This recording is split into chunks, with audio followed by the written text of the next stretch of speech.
Good evening, everyone. We're just going to give it a minute or two as people join us from around the internet and their physical locations. So bear with us as people are coming into the room. It's very good that you're here with us, and we'll do a more formal introduction in just a couple of moments.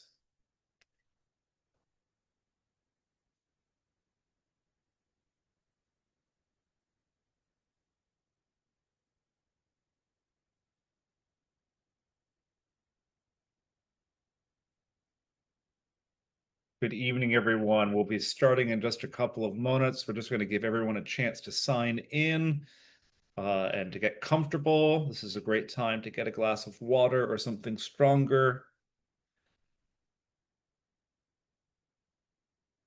But it's very glad that you're here with us tonight.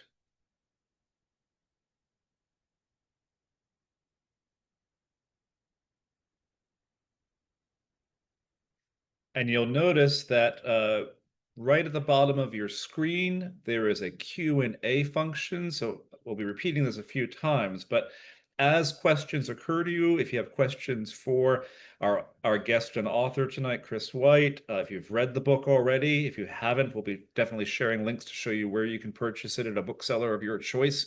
But if you have questions, put them in that Q&A section, and I and my partners will be monitoring that to bring these questions together to our speaker tonight. Just going to give it a moment or two more, and then we'll start our more formal program.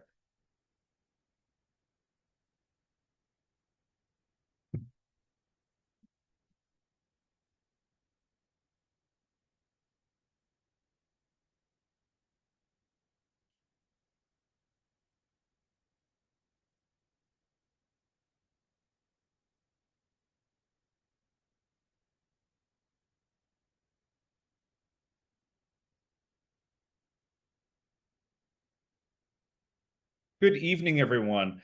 It's wonderful to welcome you here. My name is Brian Flanagan. I'm a theologian and I serve as a senior fellow here at New Ways Ministry.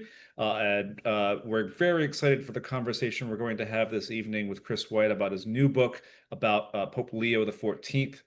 Before I get to that, I want to, on behalf of New Ways Ministry, thank you for your attendance.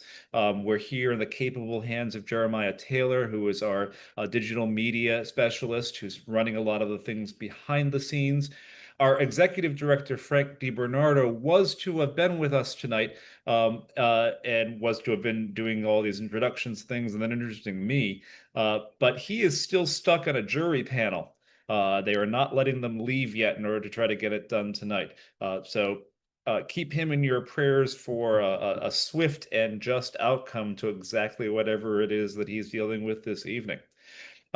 A couple of guidelines for the evening. You can see at the bottom of your screen a Q&A function that will allow you to funnel questions to me and Jeremiah so that we can then bring them to Chris. So if you have questions as they come up, please place those in. We'll talk first for a little bit just with Chris and I about some of the questions I have about his book, but then we want to make sure we have time to bring your questions to the fore. And if you have any technical concerns, you can put those there as well, and we can try to address them as we're able from here. Before we begin, I'd like to begin with some prayer. As we try to do all things in the power of the Holy Spirit, that our conversation this evening be holy, be helpful, be informative, and that since we're talking about Pope Leo XIV, we're also going to pray for him. So wherever you are, I'd like to encourage you or invite you to become comfortable in the space. God is always present in our lives. The problem is our ability to be easily distracted. So however you want to be less distracted for a moment and become aware of God's all presence and all loving presence, please do that for a moment.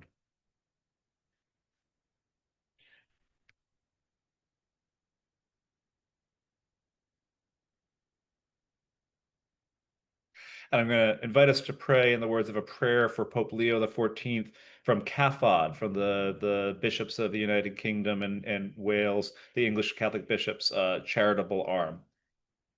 Faithful God, you guide us in the path of life, and your goodness is our constant companion. Be with our shepherd, Pope Leo XIV, in his service of the Church. Fill him with the power of your Spirit, the peace of your presence, and the compassion of Christ.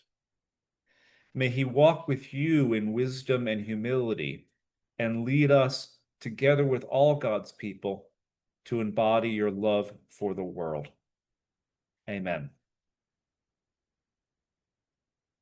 And it's my pleasure then to introduce our speaker for this evening, who's going to be talking about his new book, available from Loyola Press, and we'll put a link to that in the chat in a moment.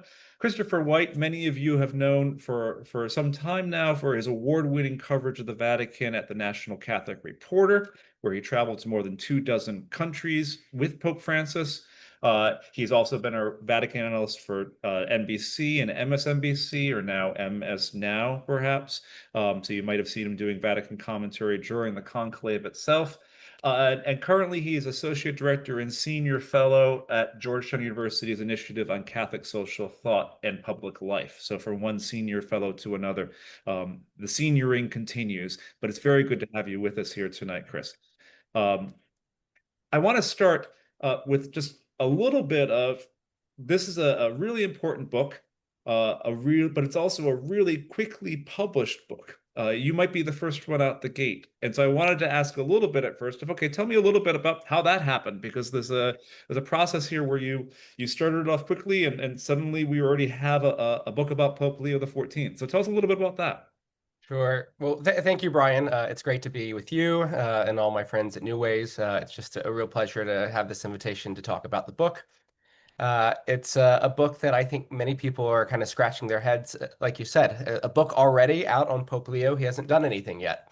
The idea behind the book is that it's to offer a quick portrait, an initial portrait of who Pope Leo is, pull back the curtains a bit and show why he was elected, some of the dynamics at play there, and what this might mean for his papacy. The good folks at Loyola Press approached me well over a year ago to have a discussion about doing a book on the next pope, whomever he may be. There was a sense, of course, that Pope Francis at that point, 87 years old, his health was declining, and they thought a book like this would be useful. And so I was on deck to write a book at conclave time, whenever the conclave happened, and whoever emerged as the new pope. I was due to leave Rome at the end of May. My time I had given notice that I was moving to Georgetown and leaving the National Catholic Reporter. I could not have imagined that my last 6 weeks in Rome would have been a papal funeral, a conclave, and writing a book. It's all a whirlwind. And in the middle of it, I was pulling my hair out. But looking back on it, it was a wonderful way to bookend 4 very happy years in Rome. So. Yeah, and it shows. It feels like it was written for longer than a week or two. So Yeah, it had some heft to it. Again, I just put the link on the screen so you can get your own copy for it as well. Um, it's one book, but it's 3 parts. In some ways, it's 3 separate essays, is the way I was thinking of it as I was reading it. In some ways, it's a reflection on the papacy of Pope Francis, a reflection on the conclave itself and the dynamics leading and the congregations leading up to the conclave, and then a reflection on Pope Leo and some initial understandings of his papacy. So I'd like to sort of take it through for sure. our audience some of those things. We here at New Ways Ministry obviously are big fans of Pope Francis and hope that he is praying with and for us continually. We had the joy of Sister Janine, who started corresponding with him and then met with him twice at the Vatican over the past couple of years. In this section about Pope Francis, you talk a little bit about what his papacy was like. You talk a little bit particularly about his approach to LGBTQ plus issues, but also a whole bunch of other issues.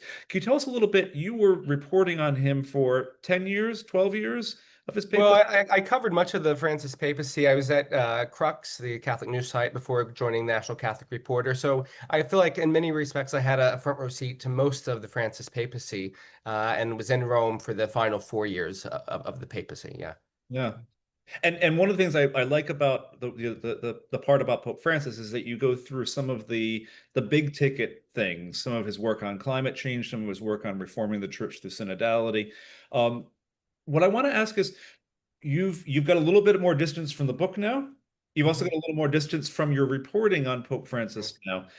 What do you think is going to be how he's remembered in 100 years? If we leave put your journalist hat off and your historian hat on for a moment, where do you think of some of the topics you discussed in this first section, or in further reflection, things that you left out or didn't emphasize enough? What do you think the longer term legacy of Pope Francis's ministry as Pope is going to be? Well, I think, Pope Francis was and will be remembered, is remembered now and will be remembered in 100 years, I think, as a reforming pontiff who really gave new life to the reforms of the Second Vatican Council, who salvaged, perhaps some of the embers that were still barely burning from the council and breathed new life into them. I think if you go back to 2013, it's important to remember how he was elected. He was elected after a papal resignation, which shocked the world, and it really shocked the church because we had not witnessed this in a very long time, 600 years. And the church was at a very delicate moment then. The facing all sorts of bad headlines about abuse and financial corruption, and the Cardinals wanted someone to be a reformer, and they elected a reformer. But I think they got a very different type of reformer than they elected. I mean, Francis, he did tackle those things, abuse and finances, but he completely was external focused in his mission and ministry. And that's why by the end of the first year, we saw him on the cover of Time Magazine as Person of the Year, on the cover of The Advocate. Those were sort of unheard of things for a pope. And almost overnight, he began to remake the church's image in the eyes of much of the world. And I think he did so through his own personal witness. I mean, he gave immediate credibility to the gospel through his actions and gestures and the way in which he talked about particular issues. And in doing that, he began to shift slowly but significantly a number of the priorities of the papacy. We had two popes back to back for almost 50 years that it's fair to say focused as front burner issues, marriage, family, sexuality. And Francis changed those conversations about how those issues were approached. And he elevated concerns like migration, climate change, poverty. And so that was sort of the initial reform that began to play out over the course of his 12-year papacy.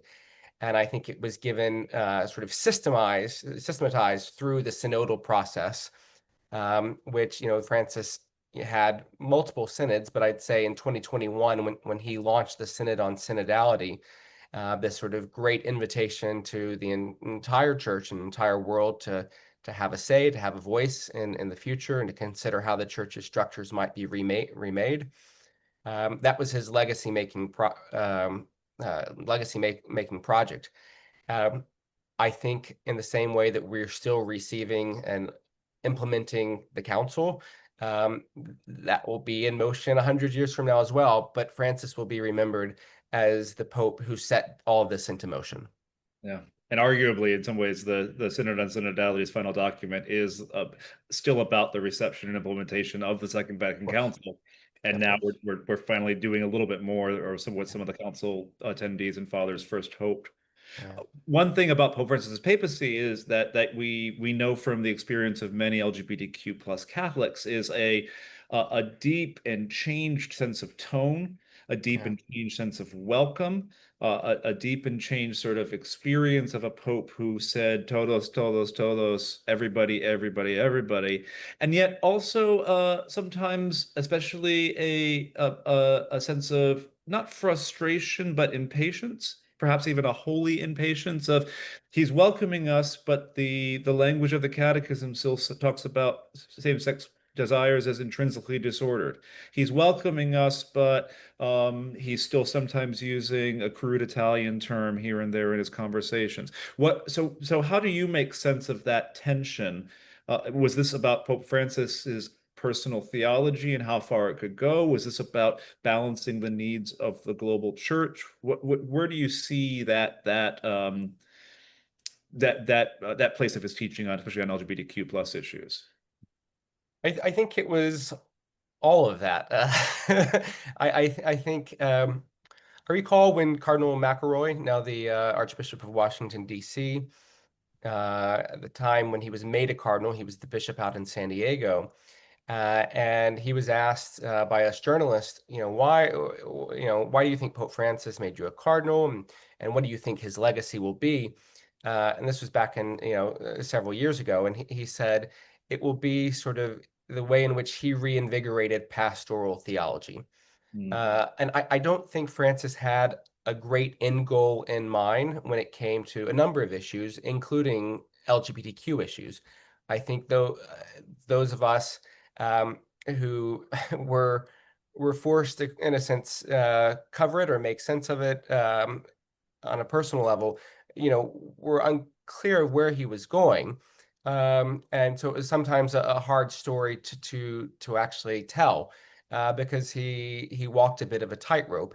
But I think what he wanted to do first and foremost was to lead with a spirit of welcome. And I think that was his, in a sense, the first shift that he knew the church needed to make was that change mm, of posture. And that's something that I think he did on a personal level very well. Um, Yet he was balancing a very diverse flock of 1.4 billion Catholics, and that's a very, very delicate thing to do. And I think he again, I don't think he had a great strategy in mind. I think he thought the synodal journey would open up pathways to resolve some of these tensions and polarities. mhm, mhm. Yeah, thank you. I want to move to the second chunk of the book, Yeah. the Conclave. And before we talk about what you wrote about, was this your first conclave as a reporter? Yes, absolutely. I watched the Conclave of 2013 when I was finishing up. I was on spring break of grad school at Fordham. So yes. What was that like? Just I mean, to hear from somebody who's actually a reporter on the ground and doing this for the first time in the quite, I'd imagine, exciting, but also perhaps confusing atmosphere of the immediate Pope Francis moment. What was that like for you as an Mhm. individual before we get to the content?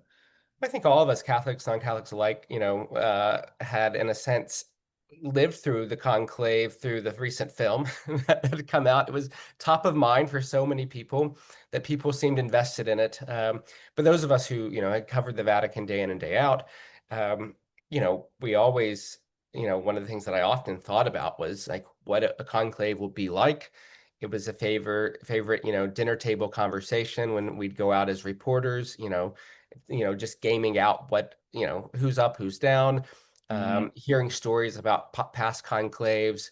One of my favorite stories was an old sort of, being out once with an old sort of secular journalist, mainstream journalist who said, I met one of my ex-husbands at a conclave.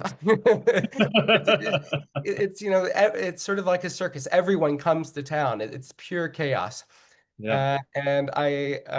So when it finally arrived, I mean, we had this sort of period from February 14th when Francis entered hospital until Easter Monday of this great uncertainty. And there were multiple times in that period, and particularly in March, where we thought perhaps it was imminent. And then once he returned home from hospital, there was a sense, okay, this perhaps he's going to turn a corner and recover as he had on multiple occasions before that. But then on April 21st, on that Monday morning, reality set in, and yeah, for 3 weeks or so, there was very little sleep. It's a very difficult challenge because you're trying to talk to as many people as possible, and people that are being very selective with the information that they have. And I'm talking particularly, Vatican officials and the 133 cardinals that are heading into the conclave, plus the retired cardinals. And everyone is trying to spin their own version of what is happening inside the closed door meetings. And so you're trying to piece together all these bits of the puzzle, and you're trying to figure out, am I being played, or am I actually noticing a trend here? And I mean, one of the trends that I had picked up on, and I write about in the book, is, I was one of the reporters that thought there was a trend emerging, and support growing behind a Prevost candidacy. But you have no certainty at all, and that's one of the reasons why so many people, if you're a person of faith or not, become invested in it, because it's the most secretive election process in the world. All eyes are on a chimney waiting for a color of smoke to tell the world what's happened. And there are no leaks, and that's a pretty amazing thing to pull off in 2025. Yeah, it's both secretive and astoundingly public at the same Yeah, time in a yeah, certain sense. It has this kind of chiaroscuro. yeah. I guess, what was your strategy for finding the signal in the noise there? Are there any particular interviews, without, of course, revealing any things that are Sure. held in confidence, that were moments for you of realizing, oh, I'm getting, this is not accurate, but this is the story that someone's trying to sell me, or moments where you had a real insight of, oh, there's something here? Well, I take so without getting too in the weeds, real Vatican nerds can read the book if they want this. There were certain candidates that were thought of as to be front runners, and particularly Cardinal Pietro Parolin, who was Pope Francis's long-serving Secretary of State, and is still Pope Leo's Secretary of State. A long-serving Vatican diplomat, very capable diplomat, I might add. And I there was a real campaign for him, particularly among the Italian cardinals, and also in the Italian press. But so it felt, on one hand, during those days, as if momentum continued to build for a Paroline papacy. Uh, but that was also hard to square with what I was hearing from other cardinals, saying that there was also a strong appetite for uh, a pope who actually had pastoral experience. Parolin, being a real diplomat, meant he had never served in any serious way at the pastoral level. And I just remember one particular cardinal saying to me in those days, "We're never not going to elect someone who hasn't been a pastor." Hmm. And so trying to figure out what weight to give arguments of that nature was a delicate balance. And you talk to as many people, you take notes, and you just kind of go with your gut at the end of the day. So, Yeah. I know for me and for many of us, and perhaps for many of the people on this call who are particularly interested and focused on how how remembering how much of an opening Pope Francis had to LGBTQ plus Catholics and their families, and then looking with some fear and trepidation towards the conclave of, will this continue, or will we slide back into a less welcoming or a less friendly church? Did Was that at all part of those conversations of what people were thinking at? Was that something that people were thinking about, but it was more on the margins, except for some select groups? How, if at all, did LGBTQ plus issues come up in the pre-conclave, in the congregations, or in your conversations and interviews? oh, of course, I think even at times when LGBTQ issues weren't named specifically, it was understood as, a big part of the reform. When people talked about Pope Francis's reform, that was part of what they meant. And also when people talked about synodality, and I certainly make the case in the book that the conclave was a referendum on synodality. And this was a major part of it. And I think one of the things that I start the book with is the story of Lisbon in the summer of, oh gosh, I don't even remember when that was now, the summer of 2023, yes, when Pope Francis was there for World Youth Day. It was the first time he used the todos, todos, todos.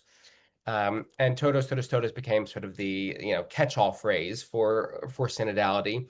But many of us felt that when Francis was hammering home todos, todos, todos, it had come after a period of time where he was just in a sense fed up. He wanted people to get on board with this sort of way of being church, and that's why he repeated it so often in those 2 years.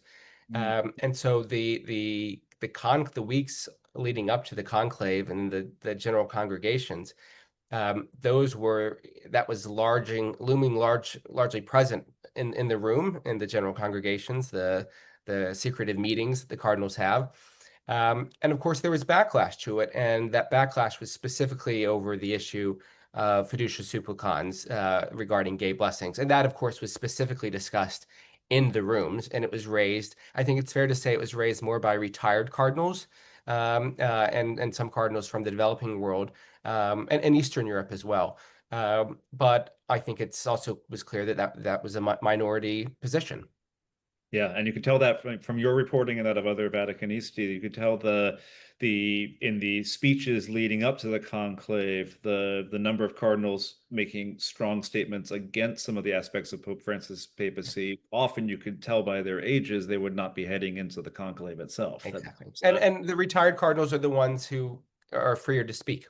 yeah. Uh, One heading in that section talks about a radically reshaped College of Cardinals. As an ecclesiologist, for me, that seems to be one of the big structural things is that Pope Francis's internationalization and continued diversification of the College of Cardinals, his choice of cardinals based more on individual persons and their experience as much as the cities that they happen to be the bishops of, seems to be one big factor leading to the possibility of a continuation of the Francis mission there. yeah, I think there was this broad sense of, most of the folks that he had picked, there were 133 cardinals that went into the Sistine Chapel, as representative of 70 plus countries, 80% who had never voted in a conclave before, so this was all new to them. And those of us who cover the Vatican had a sense that they would be keen to carry on Francis's vision and his pastoral priorities. But the real challenge would be, do they know each other well enough to, in a sense, adopt a similar approach or strategy, or to put it in crude American terms, to whip votes? Yeah. Yeah. I'm going to move on to our third section about Pope Leo himself, but a reminder that as you have questions, and I've got some that are coming up that I'm going to integrate into the section. If you have questions, there's the Q&A button at the bottom of your screen where you can add questions to continue the conversation. And one question, a couple of questions have asked about the succession of Pope Leo after Pope Francis. So maybe before talking about Pope Leo's back history, we'll get there. Yeah. What was his relationship like with Pope Francis? I mean, even one of our audience members asked about, do you think this is that hoping that he would succeed him is why Pope Francis made some choices towards the end of his papacy about Leo's for Pope, what then Robert Prevost, now Pope Leo? Yeah, so I'm not one of those people who would say concretely, definitively that Pope Francis wanted Robert Prevost to succeed him as Pope. But what I will say is Pope Francis did everything in his power to elevate Cardinal Prevost's stature and profile in the church. There's a distinction, and I think it's an important one, but I'm not willing to say that Pope Francis was trying to engineer the conclave. But I do think Francis wanted people to consider him, Mm. for him to be, on people's minds. You asked how they first met, and their history is a lot more storied than people necessarily understand it to be. Um, Cardinal Prevost, before he was Cardinal Prevost, was an Augustinian priest, and then later head of the Augustinian religious order, who had done a lot of missionary work in Peru. And it was while he was in Peru that Francis first encountered him. Francis was, of course, this was before Francis was Francis. He was Jorge Mario Bergoglio, the Cardinal Archbishop of Buenos Aires. And the Augustinians had a presence in Argentina. And Cardinal Prevost has told this story before he became Pope about how his first memories of Francis is actually when they clashed over a personnel issue regarding a priest assignment. And he kind of said jokingly on a few occasions that he thought that meant when Francis was elected, that they wouldn't necessarily get along so well, or that he would hold that against him. And he also joked that it meant that he was probably safe from being made a bishop. I think he took some consolation in that, because you can tell this is just Prevost is someone who's always gone out of his way to avoid the spotlight. And instead, when Francis is elected, and Prevost is also in Rome as the head of the Augustinians. He invites Francis to celebrate a mass for the order for an anniversary, and they have some time together. And Francis thanks him for the support that he had provided him on a different matter. So what Francis had remembered about Prevost was actually that he had been helpful, not that they had, disagreed on a particular matter, which I think says a lot about both of the men. Uh, they stayed in touch, and in 2018, Prevost got his first assignment to a Vatican office, sort of as a consultor. And then a year later, in 2019, he was made a member of the Dicastery for Bishops, which is the all-powerful Vatican office that vets most of the Catholic bishops' appointments in the world. And in that period, he would come to Rome often, and he would have, I tell the story in the book about how Francis would often invite him to just the two of them have lunch together in Francis's residence in the Casa Santa Marta, where you have been and met with Francis. Mhm. And I think that's where their friendship really began to take root. And on one of those occasions, Francis said to Prevost that he was considering him to run the dicastery, to run the department. And Prevost said to him, I'm very happy in Peru, but I will follow orders if that is what you decide it must be done. And that's what Francis decided. And then once, of course, he brought him over to Rome in 2023. They were meeting together very regularly on Saturday mornings, every Saturday. And that's a helpful way, because one of the things you do in that third section is you give what other people have tried to give, but I think you do it in a particularly skillful way, some sense of who our Pope was before he was Pope, some sense of his biography, some sense of his priorities. And one way of getting into that is, where do you think he's sort of most similar to Francis? Where do you think he's going to be significantly or interestingly different than Pope Francis, and as a person, from his background, from his qualifications, or from his style? Yeah. I think they're wildly different personalities. Francis was an extrovert who saw the papacy as this great stage, in a sense, in which he could preach through gestures. And he immediately realized, upon his election in 2013, that the world's cameras were on him, and that he was going to use that to his advantage, and I would argue to the church's advantage. To go to places like Lampedusa and spotlight the situation of migrants drowning in the Mediterranean, to go to war-torn countries like South Sudan and the Central African Republic and Iraq and take the world's media there with him, to use his microphone every Sunday to talk about Gaza. Francis knew that intuitively. Leo Prevost is a very, very different personality. I mean, he's an introvert. I met him once he arrived in Rome and got to know him over the 2 years between him arriving in Rome and becoming Pope. And I was struck at the very first meeting that I had with him, how many questions he had for me. I was the reporter, used to going in with my own questions, and he turned the conversations and interrogated me.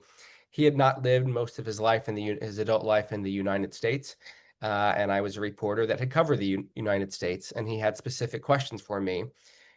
So he was a real information gatherer. Most everyone that I've spoken with that spent serious time in meetings with him said he was always the most prepared person in the room.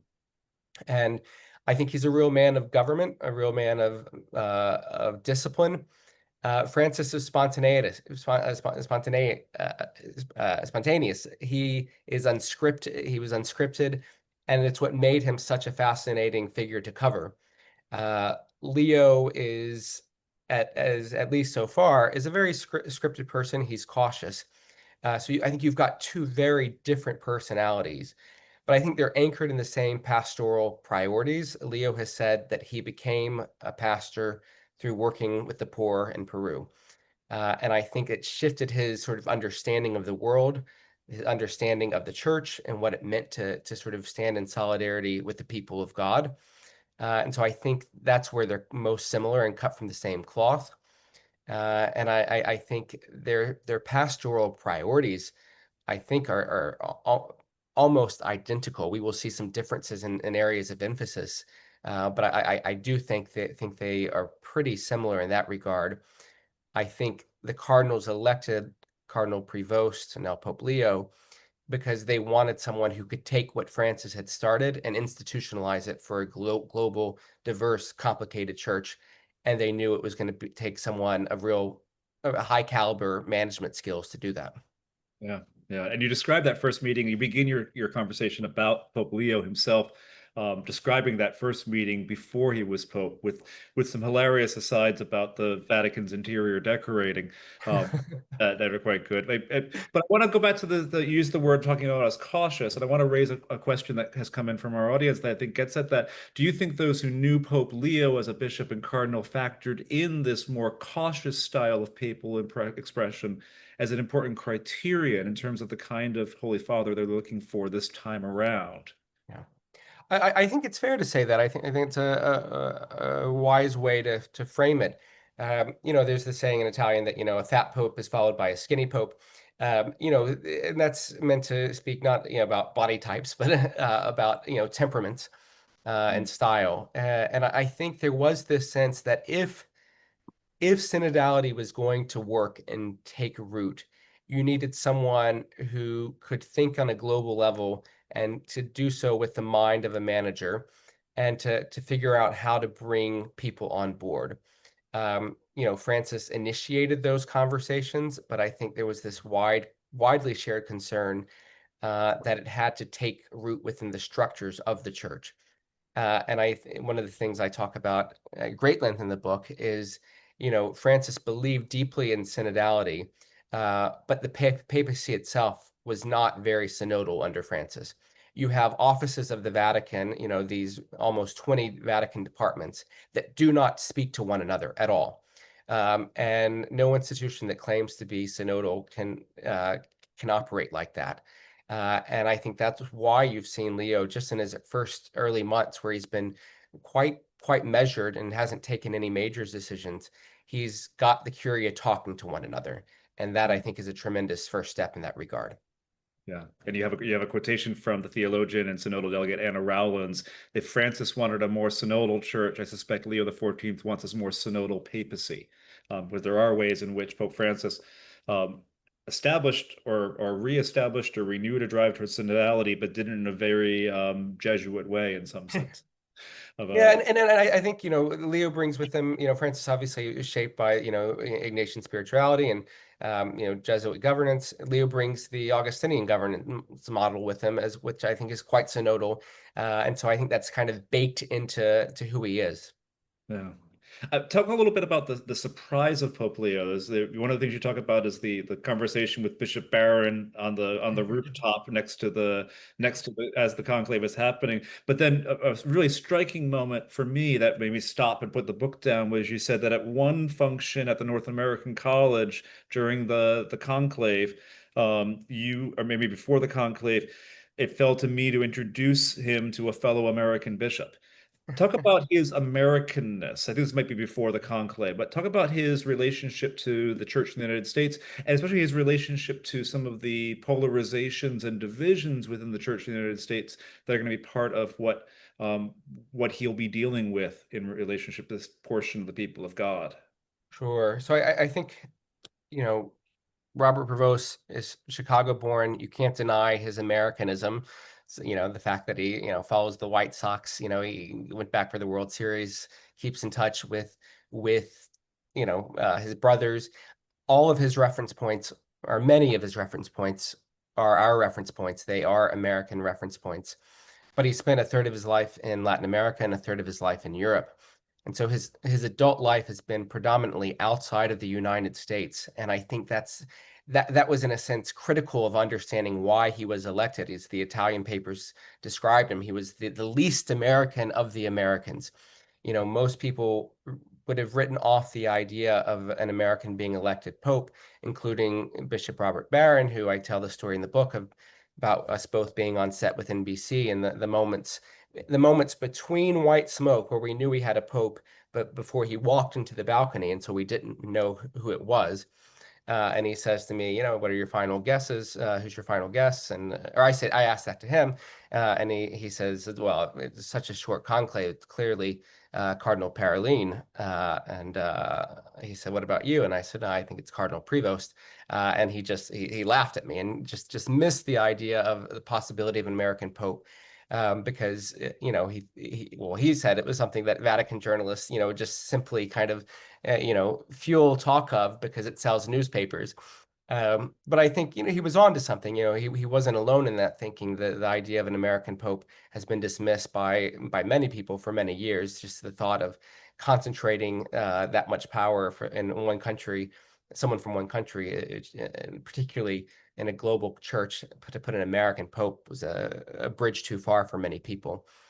Um, but I think when the Cardinals were in the Sistine Chapel and in the lead up to it, his passport was the least of their concerns.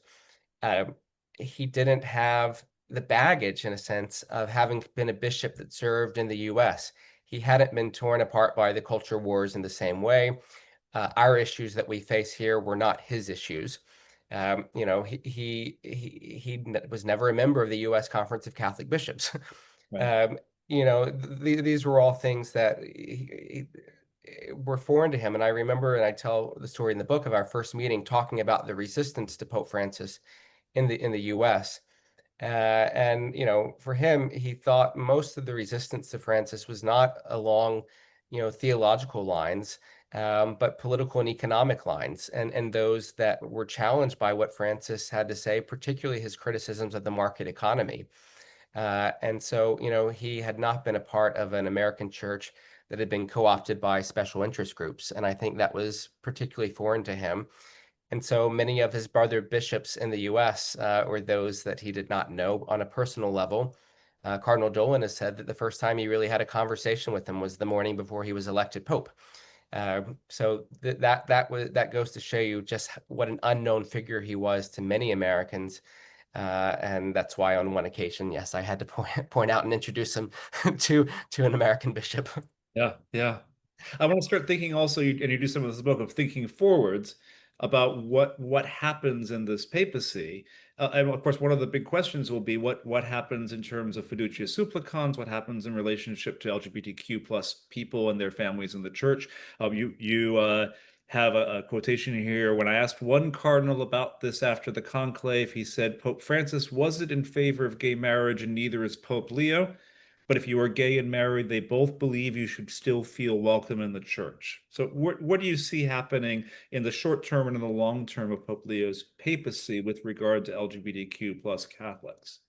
Yeah, I think, he's using these early months to calm turbulent waters. Not so much turbulent waters because of, the Francis papacy, but just I think anytime there's a change of guard, you want to steady the ship a bit.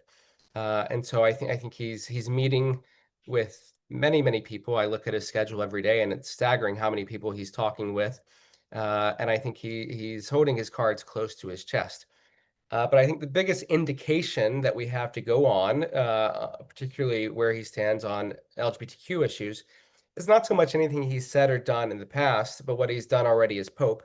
And I'll point to two things. The night when he came out, when he affirmed his desire for a synodal church that was missionary and open to all, I remember listening to that in real time and saying, "This is his todos, todos, todos." It's not as catchy, but it has that same echo, and I think that was deliberate. It's important. This is sort of insider baseball, but at Pope Francis's funeral, when Cardinal Ray, the dean of the College of Cardinals, he gave a very beautiful homily remembering Pope Francis, and he intentionally did not use the word synod or synodality. That was a real oversight and an intentional one. And Leo, by mentioning that on that first balcony, I think was sending a very clear sign of where he stood in that regard. And then the fact that he just a few weeks after that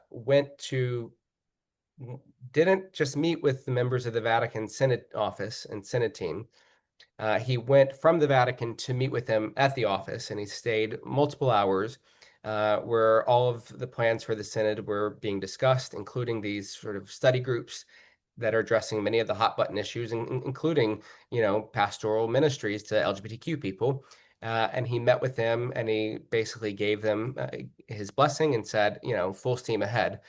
That's, I think, the best signal that we have that this is a pope deeply committed to the same direction of travel as Pope Francis.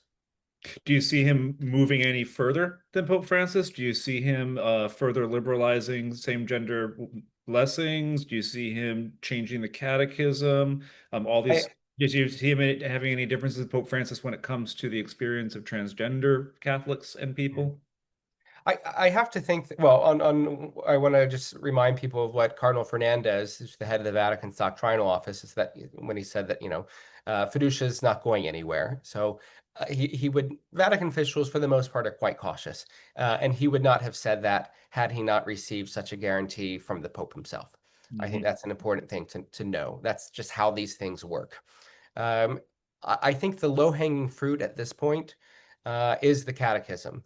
That's a conversation that continues to reverberate in Rome in various quarters, particularly, some sort of revision on the language of intrinsically disordered. Hmm. Hmm. Uh, Beyond that, I don't know what his life experiences has been and who he has known that in his own life that, LGBTQ individuals. Uh, I think it's fair to say that he, like Francis, has probably been on a learning curve. One of the things he said when he got his red hat, and when he was made a cardinal, is that he talked about how Francis's papacy is teaching us all that we need to be more inclusive. Hmm. Hmm. And what one other question related to that is, what are you looking for when Catholics say, okay, I want to know where things are going? What are some of the things you're keeping an eye on? Are particular, we're in some ways the bishops being appointed right now, we're probably already in the pipeline. So I'd be curious as to when we could start seeing bishops that have even a firmer stamp of Pope Leo's influence on them. What curule appointments? This is from a question from one of our audience members about what curule appointments are you keeping an eye out for? What other things are you looking for someone who plays their cards close to their chest? What are some of the tea leaves we should be looking at? Sure. I also want to just add one thing that I meant to say in answering the previous question. I think his time as the head of the Augustinians, a religious order where he was elected and then reelected, uh, is a signal that he's probably quite open and at least and comfortable with LGBTQ questions.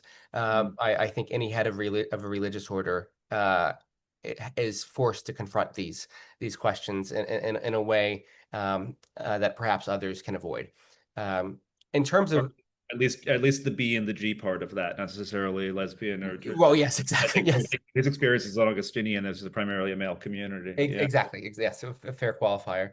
Um, in terms of what I'm looking for, I think you're right. The bishop's appointments so far have all been issues that were already in the pipeline. But it's also important to remember that, they were all coming from his desk. He was the head of the bishop's office. And so they're cases that he would be intimately familiar with. Uh, I'm looking for, obviously, when he first names his first head of a Vatican dicastery, that will be a real tell who the person is, what their background is, where they come from. Um, I think it'll be a. I don't think the first one is going to be a new Secretary of State. That I think will be down the line, but I think he will, of course, replace Cardinal Parolin as is customary. I think he'll want to form his own team in that regard. I think it's fair to say that we have in this country, I don't know the number I used to, but I'm out of the game, a number of major dioceses that will continue to open up in the coming years, including here where I live in New York. And these will all be signals. And so it will be his opportunity to send a certain signal. And I'll be watching very closely. But the third thing I would say is certainly when he begins to travel. And he'll have his first trip at the end of November. He's going to go to Nicaea in present-day Turkey to mark 1700 years since the Council of Nicaea, big ecumenical gathering. but this is traditionally the when popes have to meet the press. Mhm. And he's going to be asked hot button issues. He's going to be asked about LGBTQ issues. He's going to be asked about the role of women in the life of the church.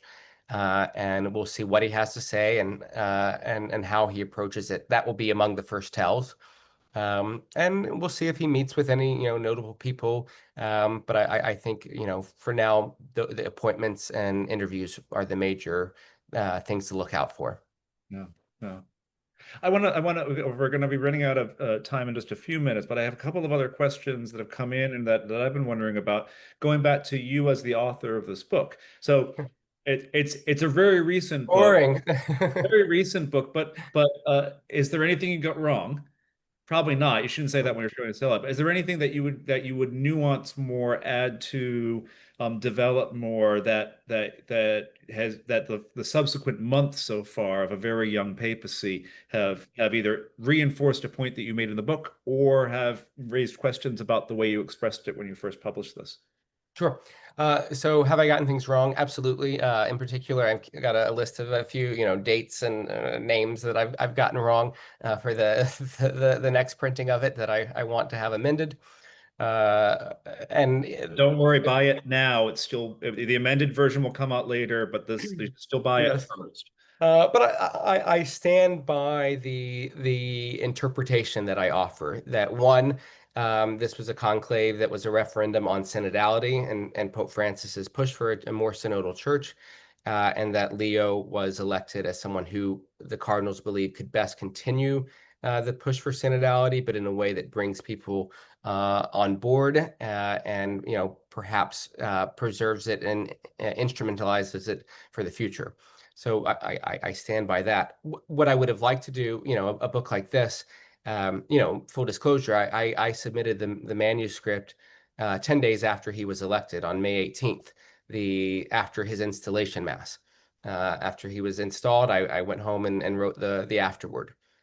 So this was a book that had to be produced quite quickly.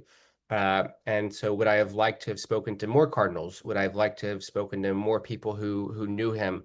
Would I have liked to have gone to Peru and Chicago and talk to people for this book before writing it? Absolutely. There will be bigger and better, big, beautiful biographies that are written about Leo. That this is not the purpose. It's not a comprehensive biography. But I hope that it's a fair interpretation of who he is and where he's going. And so far, I think that holds up. And having done some of this, not at the same level of importance before, but in my own when I'm writing, when you go around and you talk to people and have interviews about your book, or especially talk to people who are interested, you often learn things about the church as a whole. So, Mm. what have you learned from the book tour of the last couple of months? What have you learned from some of the people you spoke to, from their questions, from their concerns, about Pope Leo or about the state of the Catholic Church in the places that you've been in conversation with? Yeah, that's a great question. I think, one of the things that I'm hearing a lot is I'm reminded, I should say, of how much synodality has energized the church at a local level.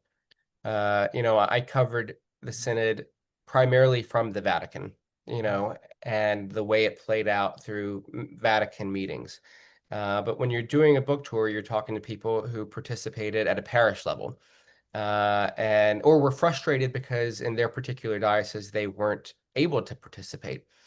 And so I've been reminded that the energy and the say in which people felt like they were given, perhaps for the very first time, and that's been a very encouraging thing to see. I'm also reminded just how much people love Pope Francis. I think there's tremendous goodwill toward Pope Leo, but there was a sense that Francis was singular, and the freedom that he had is something that was so palpable, and that was so attractive to so many people. And so there are people that are juggling emotions of wanting to continue to mourn Francis, but to celebrate Leo, especially in this country where I think there's tremendous goodwill. And then I tell you a final thing is people are very curious what he's going to do and say and write on a range of topics. But I think the AI factor excites people. The fact that he took, Leo the 14th and nod to Leo the 13th, who Rerum Novarum gave birth to modern Catholic social teaching. I think people are quite hungry for a pope that can bring the church into dialogue on these questions, and particularly as we're all using Chat GPT and in our own lives, help us think about, keeping the human person at the center of the development of these technologies. And I know for a fact that Leo is not someone he's not like a techie, but I know before he became Pope, he was asking people, he recognized that the world was evolving very rapidly, and he was asking people, what should I be reading to better understand this? And so I think the fact that he then chose Leo the 14th as his name sort of is an indicator of the great responsibility that he feels that the church should have in this moment. Hmm. One final question from one of our attendees. Has the Pope received a copy? I know he's aware of it. I don't know if he has received a copy, but I intend to give him one very soon. Excellent.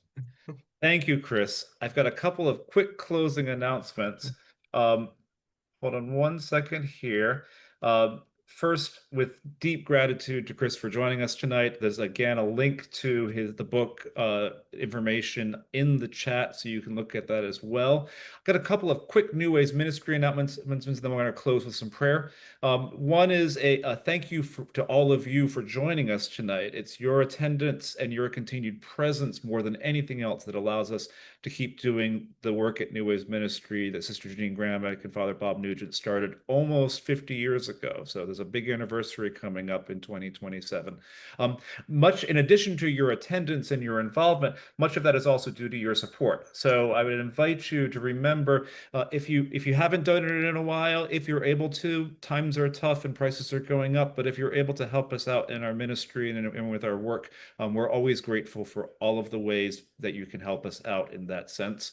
I also want to make sure that you are aware of an upcoming retreat that we'll be having in just about 3 weeks up in Hartford, Connecticut, September 5th through 7th, a retreat for LGBTQ plus people, family, friends, pastoral ministers, and all. So the Todos continues. That'll be led by Dr. Lisa Fulham, an excellent theologian and veterinarian and spiritual writer and thinker. So there's more information for that if you follow that Path of Desire link there in the chat as well. For our closing, I'm going to invite Nick Fagnet, who is a friend of New Ways Ministry, a doctoral student at Marymount University, and we're especially grateful to Nick. He's both driving cross country to start a new job right now and passed his oral doctoral exams this afternoon. So we're grateful to have Nick with us, and I'd invite Nick to close us in prayer. Thank you, Brian. I'd like to echo Brian's invitation from earlier to take a moment where we just take a deep breath and recognize the presence of God all around us. God of life and God of love, we thank you for helping us gather tonight to learn more about the new pastor which you have sent to the church. Pope Leo's life and ministry have already blessed the church. We pray that he will continue his ministry of listening and consultation.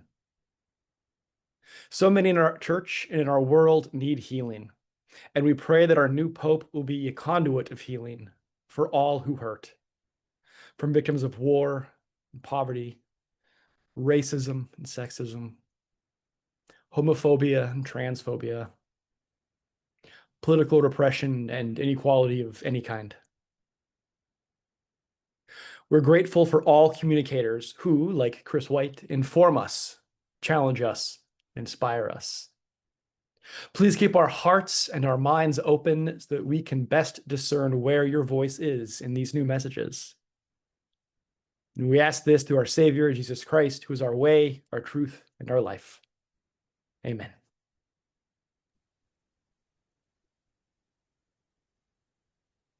Amen. And with that, me and technology are never friends. Thank you very much. Thank you once more, Chris, for being with us. Go get your copy of Pope Leo the 14th. It's a fun read, but it's an informative read. And just like the person who's both a fun person and an amazingly wise and informative person. Thank you very much. We'll see you at another New Ways event soon, I hope, and have a good evening.